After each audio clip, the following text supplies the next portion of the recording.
కాంగ్రెస్ అగ్రనేత రాహుల్ గాంధీపై సీఎం రేవంత్ రెడ్డిపై అనుచిత వ్యాఖ్యలు చేశారంటూ కేటీఆర్పై హస్తం నేతలు ఫైర్ అయ్యారు.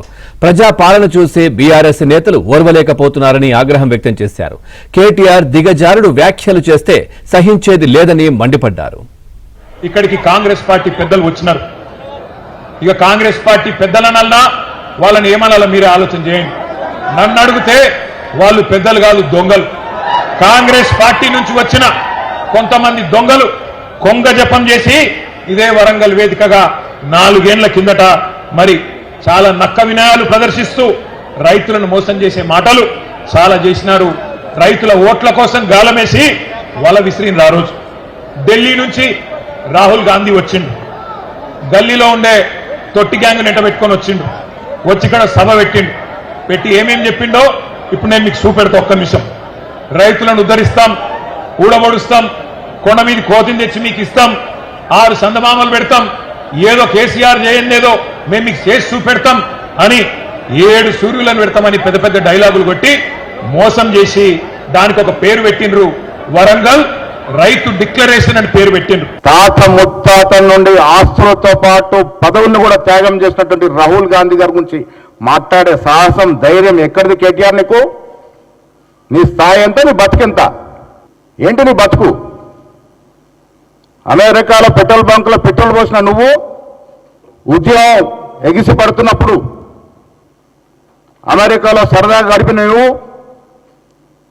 ఉద్యమం ఒక రూపంకి వచ్చిన తర్వాత చీమలు పెట్టిన పాములో పుట్టలో దూరినట్టు సిరిసిల్లో దూరి ఆనాటి వరకు ఉద్యమంలో కేకే మహేందర్ రెడ్డి పొట్టగొట్టి డబ్బుల మదంతో ఎమ్మెల్యే అయి నువ్వు ఇవాళ రాహుల్ గాంధీ గారి గురించి, రేవంత్ రెడ్డి గారి గురించి మాట్లాడతావు.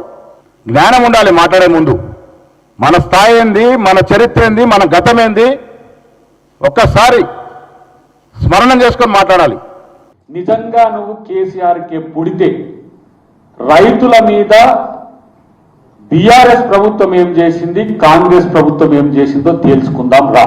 నువ్వే చెప్పు ప్లీజ్. నీ దగ్గరికి వస్తాం ఈసారి. కాకపోతే నీ స్థాయి కాదు, గుర్తుపెట్టుకో. నీ స్థాయి రేవంత్ రెడ్డిది కాదు.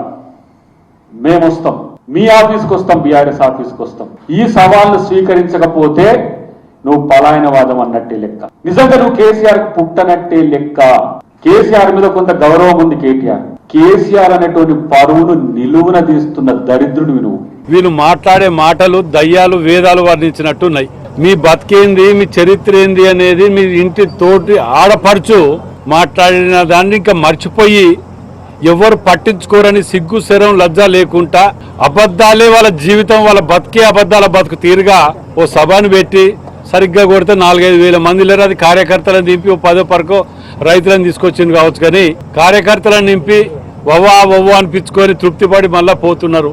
ప్రజలు మిమ్మల్ని నమ్మే పరిస్థితిలో లేరు అని తెలిసిన గుడ్డగాల్చి ఎంతసేపు కాంగ్రెస్ పార్టీ మీద ఏడ్చి చావటమే తప్ప మీకు మరో ఆలోచన లేదు. మీకు